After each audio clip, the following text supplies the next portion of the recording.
행복의 문을 여는 창예문교회 수요일 매일 큐티 시간입니다. 내 구주 예수님 찬양 드리시겠습니다. 내 구주 예수님 주 같은 분 없네. 내 평생에 찬양하리 놀라운 주의 사랑을.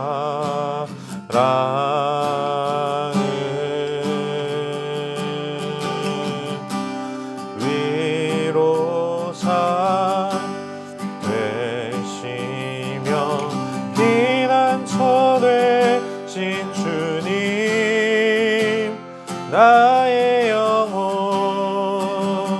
온 맘 다해 주를 경배하리.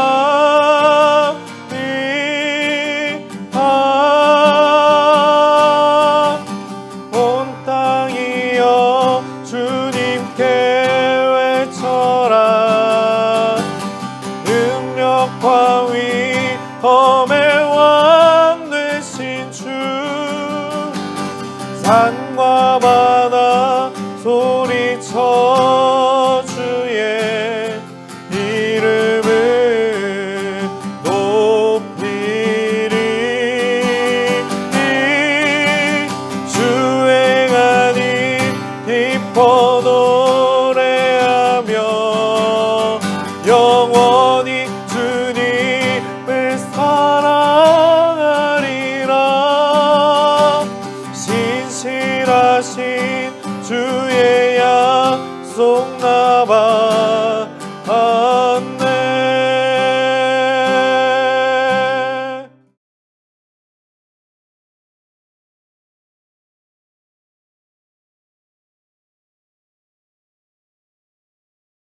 거짓으로 끈을 삼아 죄악을 끌며 술의 줄로 함같이 죄악을 끄는 자는 화 있을진저. 그들이 이르기를 그는 자기의 일을 속속히 이루어 우리에게 보게 할 것이며 이스라엘의 거룩한 이는 자기의 계획을 속히 이루어 우리가 알게 할 것이라. 악을 선하다 하며 선을 악하다 하며 흑암으로 광명을 삼으며 광명으로 흑암을 삼으며 쓴 것으로 단 것을 삼으며 단 것으로 쓴 것을 삼는 자들은 화 있을진저. 스스로 지혜롭다 하며 스스로 명철하다 하는 자들은 화 있을진저. 포도주를 마시기에 용감하며 독주를 잘 빚는 자들은 화 있을진저. 그들은 뇌물로 말미암아 악인을 의롭다 하고 의인에게서 그 공의를 빼앗는도다. 이로 말미암아 불꽃이 그루터기를 삼킴같이 마른 풀이 불 속에 떨어짐같이 그들의 뿌리가 썩겠고 꽃이 티끌처럼 날리리니 그들이 만군의 여호와의 율법을 버리며 이스라엘의 거룩하신 이의 말씀을 멸시하였습니다. 그러므로 여호와께서 자기 백성에게 노를 바라시고 그들 위에 손을 들어 그들을 치신지라. 산들은 진동하며 그들의 시체는 거리 가운데 분토같이 되었도다. 그럴지라도 그의 노가 돌아서지 아니하였고 그의 손이 여전히 펼쳐져 있느니라. 또 그가 기치를 세우시고 먼 나라들을 불러 땅끝에서부터 자기에게로 오게 하실 것이라.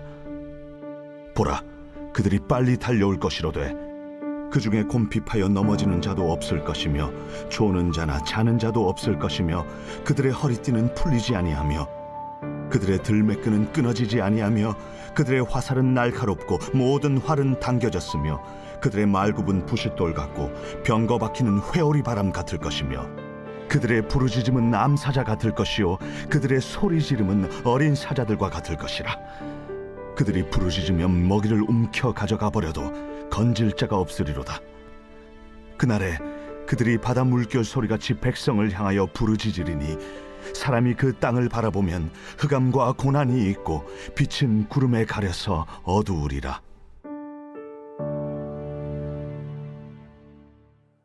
이사야는 들포들을 맺은 이스라엘의 죄악을 고발했습니다.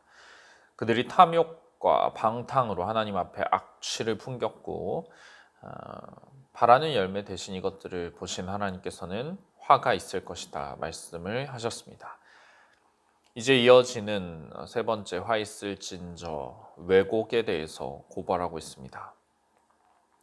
이스라엘은 거짓으로 끈을 삼아 수레를 끌듯이 죄악을 끄는 자라고 소개되고 있습니다. 이들이 실수로 죄에 빠진 억울한 자들이 아닙니다. 의지를 가지고서 악을 선택하고 죄를 짓고 있는 이들로 나옵니다. 그들은 자꾸만 자신에게 죄악을 끌어당깁니다. 처음에는 호기심에 또는 실수로 죄를 지었을지 몰라도 죄가 점점 더 그들이 죄에 끌리도록 그렇게 만들었습니다. 그래서 죄를 적극적으로 찾고 가까이 하고 자기 편으로 삼게 되는 것입니다. 정의와 공의를 가져오시는 하나님과 이들의 삶은 상반됩니다. 그들은 하나님이 원하시는 그것들 대신 죄악을 가까이 끌어당기고 거짓을 당기는 자들이기에 그들에게는 화가 있을 것입니다. 앞선 12절에서 이사야는 이 백성들이 쾌락에 취해 방탕한 삶을 살아가며 하나님께서 하시는 일에 대해 알지 않으려 했다라고 말했습니다. 이 고발에 대한 백성들의 반응이 19절에 등장합니다. 그들은 하나님을 알지 않으려 했던 죄를 뉘우치고 회개하기는커녕 감히 하나님을 조롱합니다. 자기의 일을 속속히 이루어 우리에게 보게 하라 라고 하나님께 말하고 있습니다. 우리가 관심이 없다고 하였던 그 하나님의 일이라는 것을 우리에게 좀 이루어서 보여줘 봐라 그렇게 말하고 있습니다. 그들은 하나님을 이스라엘의 거룩한 이라고 부르는데 이것은 이사야를 향한 조롱입니다. 하나님이 그 계획을 이루어서 우리에게 알게 해봐라 라는 불손한 태도입니다. 그들은 이렇게 말하면서 하나님께서 개입하실 리가 없다는 확신을 가지고 있습니다. 하나님께 어떤 실제적인 능력이 있다고 생각을 하지 않기 때문입니다. 이들은 죄를 짓는 자신들을 정당화합니다. 그래서 그것과 반대되는 하나님의 말씀의 권위에 도전하게 됩니다. 하나님께서 정하신 기준을 어기고 자신들이 새롭게 기준을 세웁니다. 하나님께서 악하다고 하신 것을 선하다고 말합니다. 하나님께서 선하다고 하신 것을 악하다고 말합니다. 내 눈에 보기 좋은 것이 좋다는 것입니다. 그들은 선과 악의 경계를 허물어 버립니다. 흑암으로 광명을 삼고 광명으로 흑암을 삼고 쓴 것으로 단 것을 단 것으로 쓴 것을 삼습니다. 이렇게 죄를 짓는 자들은 의를 참아내지 못합니다. 죄와 의는 공존할 수가 없습니다.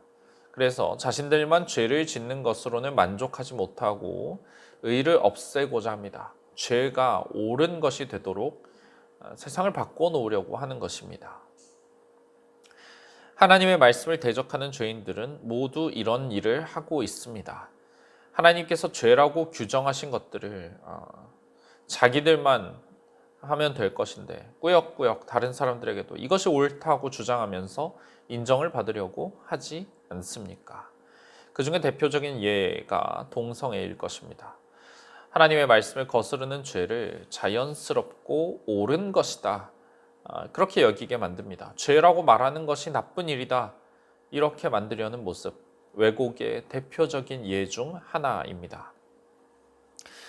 하나님의 질서를 어지럽히고 무질서와 혼란을 가져오는 행동입니다. 이렇게 명확한 죄를 보면서도 선악의 경계를 자꾸만 흐리게 만들려는 이들, 우리는 그러한 자들을 경계해야 합니다. 이러한 자들, 죄인들은 스스로를 지혜롭다, 명철하다 말하면서 자랑합니다. 자신들은 이성적이고 합리적이기 때문에 근거가 없는 종교에 매이지 않고 올바른 판단을 내릴 수 있다고 말합니다. 그러나 자세히 살펴보면 그들이 자랑하는 그 이성을 가지고 이루는 것들은 무엇입니까? 자기의 사리사욕을 채우기 위한, 내 편을 들어주기 위한 자기 정당화에 지나지 않습니다. 절대적인 하나님의 의와 진리가 기준이 되지 않고 우리의 이성이 그 자리를 대신하게 될 때에 사회는 혼란스러워집니다. 걷잡을 수 없이 붕괴하게 됩니다. 어떻게 변하고 믿을 수 없는 그 사람에게 이것을 맡길 수가 있겠습니까? 하나님의 질서를 따를 때, 그 변함없는 기준에 순종할 때에야 우리는 진정한 의와 질서를 이룰 수가 있는 것입니다. 22절과 23절, 그러한 자들이 지도자의 자리에 앉게 될 때 어떤 모습을 보이는가 잘 나타내주고 있습니다. 자기의 지혜로 나라를 잘 이끌 수 있다 말하던 자들은 실제로 관심이 어디에 있습니까? 술 마시고 즐기는 데에나 시간을 드립니다. 뇌물을 받습니다. 악인을 의롭다 말하면서 의인에게 불의를 행합니다. 하나님의 말씀을 버렸을 때 우리는 이런 정의와 공의가 무너진 사회를 살아가게 됩니다. 몇몇 힘 있는 자들의 즐거움을 위해서 억울한 일을 당하는 그러한 사회, 하나님의 손이 아니라 사람의 손에 달려있는 사회가 얼마나 비극적이 될 수 있는지를 우리는 깨달아야 합니다. 그 누가 하나님의 역할을 대신할 수 있다는 말입니까? 누가 그렇게 공의롭고 정의로운 기준을 세울 수 있단 말입니까? 불가능한 일입니다. 하나님께서는 이렇게 악취가 나는 포도원을 가만히 내버려 두시지 않을 것입니다. 그들은 멸망하게 될 것인데 그 모습이 마치 불꽃이 그루터기를 삼키는 것처럼, 마른 풀이 불 속에 떨어지는 것처럼 걷잡을 수 없는 멸망으로 임하게 될 것입니다. 그들의 뿌리가 썩습니다. 기반 자체가 완전히 무너지고 말 것입니다. 그들의 꽃은 아무 열매도 맺지 못하고 티끌처럼 날릴 것입니다. 그들의 인생이 있었던 흔적까지도 지워져 버리는 그런 멸망이 임할 것입니다. 만군의 여호와의 율법을 버리고 이스라엘의 거룩하신 이의 말씀을 멸시한 죄, 이것이 얼마나 큰 죄인가, 멸망당해야 할 심각한 죄라는 것을 기억하고 결코 가볍게 생각하지 말아야 합니다. 자기 욕심을 채우기 위해서 하나님을 멸시한 자들은 그 대가를 반드시 치르게 될 것입니다. 우리가 하나님의 말씀을 기준 삼지 않고 인간적인 욕심대로 행하게 된다면 결국 마주하게 될 결말은 불보듯 뻔합니다. 모든 성취가 황폐하게 되고 멸망하는 것입니다.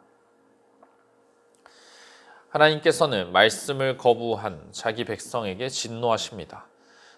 심판의 손으로 그들을 치실 것인데 그 심판이 얼마나 두려운 것인가. 산들이 진동하고 시체가 길거리에 널리게 될 것입니다. 그런 모습을 보면서도 하나님의 진노는 돌이켜지지 않습니다. 여전히 심판이 계속될 것입니다.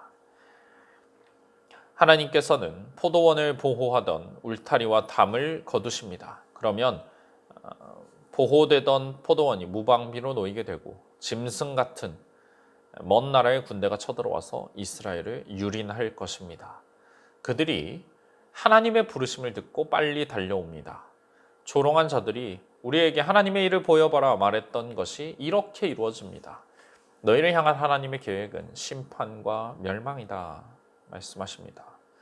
대표적으로 아수르가 그런 방식으로 쓰이게 됩니다.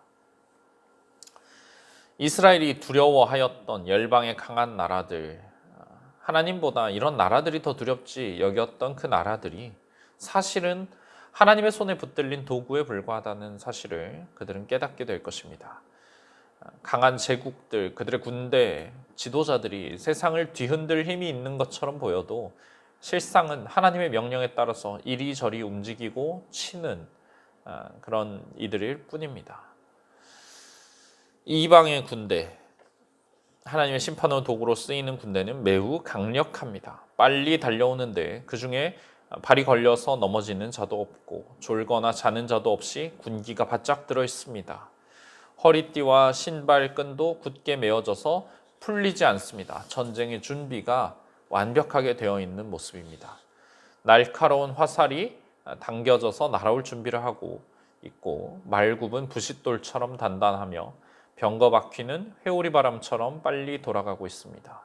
순식간에 다가오는 이 죽음, 이 군대의 부르짖음이 사자와 같이 들립니다. 그들이 부르짖으며 먹이를 움켜 원하는 만큼 가져가 버려도 거기서 건져낼 자가 없습니다. 군대의 요란한 소리가 마치 바다의 파도 소리 같이 들립니다. 이 소리를 듣는 백성들은 두려움에 빠질 것입니다. 그 땅에는 흑암과 고난이 있고 빛은 구름에 가려서 어두울 것입니다.